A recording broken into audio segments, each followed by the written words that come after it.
Hello बच्चों, अगर आपको एचसीएफ ज्ञात करना नहीं आता है तो आप बिल्कुल सही वीडियो देखने आए हैं। इस वीडियो को देखने के बाद आपको तो एचसीएफ भाग विधि से निकालना आ ही जाएगा। तो देखिए क्या है कि 510 और 92 का एचसीएफ निकालना है, वो किस विधि से? तो भाग विधि से। तो देखेंगे दोस्तों, देखेंगे बच्चों की भाग विधि से एचसीएफ को कैसे ज्ञात किया जाता है। तो देखिए यहाँ पे दो संख्या, एक है 510 और एक है 92। अपने को इसको भाग विधि से एचसीएफ को ज्ञात करना है। तो इसमें सबसे पहले जो बड़ी संख्या रहेगा उसको इस तरीका से लिखेंगे, जैसे बड़ी संख्या कितना है 510।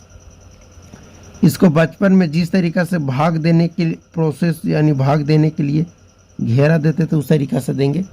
कितना से का कितना 510 और 92 का, तो 92 सबसे बड़ी संख्या को इस तरीका से लिखना है।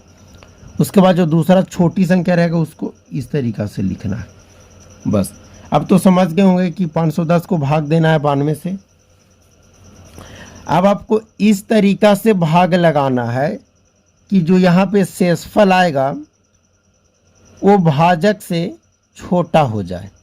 देखिए हम लोग बचपन में भाग लगाते थे दूसरा तरीका से, उसी तरीका से जिस तरीका से भाग लगाते थे उसी तरीका से आपको एचसीएफ को भी ज्ञात करना है। लेकिन वहाँ पे हम एक एक अंक को लिख कर करते थे, दो दो अंक एक एक अंक, लेकिन वहाँ पे ऐसे नहीं करना। ये पूरे अंक 510 को 92 से ऐसा भाग देंगे एग्जैक्ट कि इसका जो शेषफल बचेगा वह 92 से छोटा हो, चाहे एक ही क्यों ना छोटा हो लेकिन छोटा हो।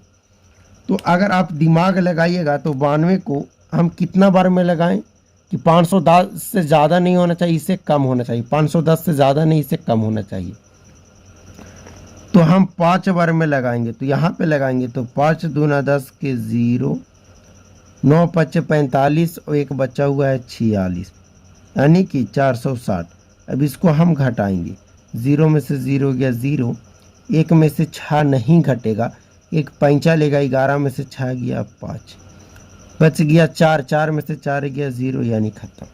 यानी कि हम 5 बार में ऐसा लगाएं कि शेषफल भाजक से छोटा हो गया। देखिए इसको भाज्य बोलते हैं, इसको भाजक, भागफल और शेषफल, ठीक है। इसीलिए तो शेषफल तो भाजक से छोटा हो गया। अब क्या करेंगे, फिर इसको इस तरीका से टेकेंगे, जो शेषफल आते जाएगा उसको इस तरीका से टेकेंगे, फिर उसको ऐसे करेंगे और इस भाजक को यहाँ पे उतार देंगे। समझ गया ना? क्या करेंगे, सबसे पहले जो संख्या दिया रहेगा बड़ी संख्या को इस डब्बा में लिख देना, उसमें छोटी संख्या से भाग देना, ऐसा भाग देना कि भाजक बड़ा हो जाए शेषफल से, शेषफल छोटा हो जाए भाजक से। शेषफल छोटा हो जाए किससे? भाजक से। अब फिर दूसरी स्थिति में जो शेषफल बचेगा उससे भाग देना है भाजक में, तो भाजक है 92। अब फिर इसको ऐसा लगाना है कि शेषफल छोटा हो जाए, बड़ा हो जाए भागफल, शेषफल छोटा हो जाए।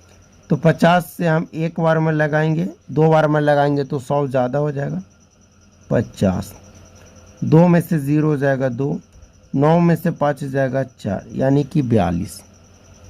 फिर इस 42 को इस तरीक़ा से टेकते जाएंगे, ऐसे ही करते जाएंगे। इस 42 के बाद अब यहाँ पे ये जो भाजक बन गया, देखिए पहले में ये भाजक बना, उसके बाद ये भाजक बना, तो इस भाजक को अब यहाँ उतारेंगे। अब इसको लगाएंगे तो 42 को एक बार में लगाएंगे 42, 2 बार में लगाएंगे 84, ज़्यादा हो जाएगा। 0 में से 2 को घटाएंगे, नहीं जाएगा तो एक पैंचा लेगा, 10 में से 2 को घटाएगा तो 8 होगा। अब इस 8 को फिर इस तरीक़ा से टेकना है, जब कब तक टेकना है? जब तक शेषफल 0 ना आ जाए। अगर शेषफल 0 आ जाएगा तो हम छोड़ देंगे।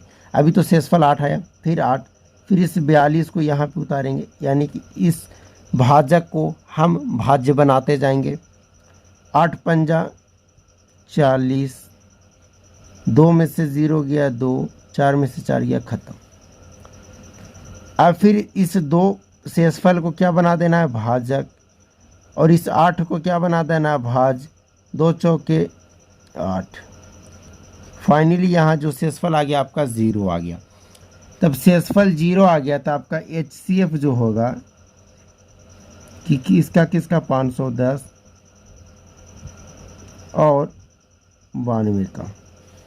ध्यान से समझिएगा, सॉरी नहीं दिख रहा था। HCF जो 510 और 92 का होगा वो देखिए कहाँ कौन सा, ये देखना है कि जहाँ शेषफल 0 आ जाए, जैसे इस पार्ट में हम किए तो शेषफल क्या आ गया 0, तो इस पार्ट के भाजक जो होगा वो HCF हो जाएगा। तो इस पार्ट में 0 आ गया शेषफल, तो इसका भाजक कितना है 2, तो ये दोनों का जो शेषफल हो जाएगा वो हो जाएगा आपका 2। तो भाग विधि से आपको इस तरीका से ही बनाना रहता है। चलिए हम एक बार समझाते हैं। क्या है, 2 संख्या दिया हुआ है, इसका भाग विधि से HCF और LCM को, HCF को ज्ञात करना, सॉरी LCM नहीं, सिर्फ HCF को ज्ञात करना। HCF का हिंदी होता महत्तम समापवर्तक।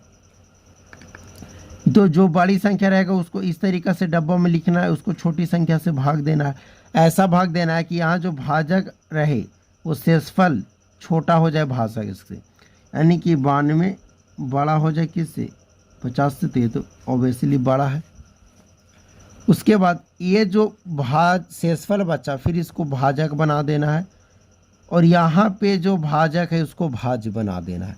इसी स्थिति से करते जाएंगे, यही मेथड को अपनाते जाएंगे। फिर यहाँ ये हो गया, फिर उसके भाग देने के बाद जो ये आ गया शेषफल 42, इसको फिर से भाजक बना लेना है, और इस यहाँ पे जो भाजक बना उसको भाज्य बना लेना। फिर उसके बाद जो शेषफल है उसको हम भाजक बना दिए, और जो यहाँ पे भाजक था उसको भाज्य बना दिए। इस तरीक़े से जब कब तक बनाएंगे, जब तक शेषफल 0 ना आ जाए। और फाइनली जब शेषफल 0 आएगा तो जिस स्थिति में जहाँ पे शेषफल 0 आएगा उसका भाजक HCF होगा। ओके, तो चलिए हम उम्मीद करते हैं कि आप इस प्रश्न को यानी भाग विधि से HCF को ज्ञात करना सीख गए होंगे। तो आप जल्दी से नए हैं तो चैनल को सब्सक्राइब कीजिएगा, और आप चाहे तो फ़ोन पे या गूगल पे से कुछ करके डू नोट करके हमें हेल्प कर सकते हैं। चलिए, थैंक यू, जय हिंद, जय भारत। देखिए, गुरु को हेल्प करना कोई बुराई नहीं है। आप हमसे कुछ सीख रहे हैं तो उसके नाते गुरु दक्षिणा के दान पे जो आपसे बने प्लीज़ हेल्प ज़रूर किया कीजिए। अच्छा लगता है, हमें भी कुछ मदद हो जाती है। चलिए, थैंक यू, जय हिंद, जय भारत एक बार फिर से।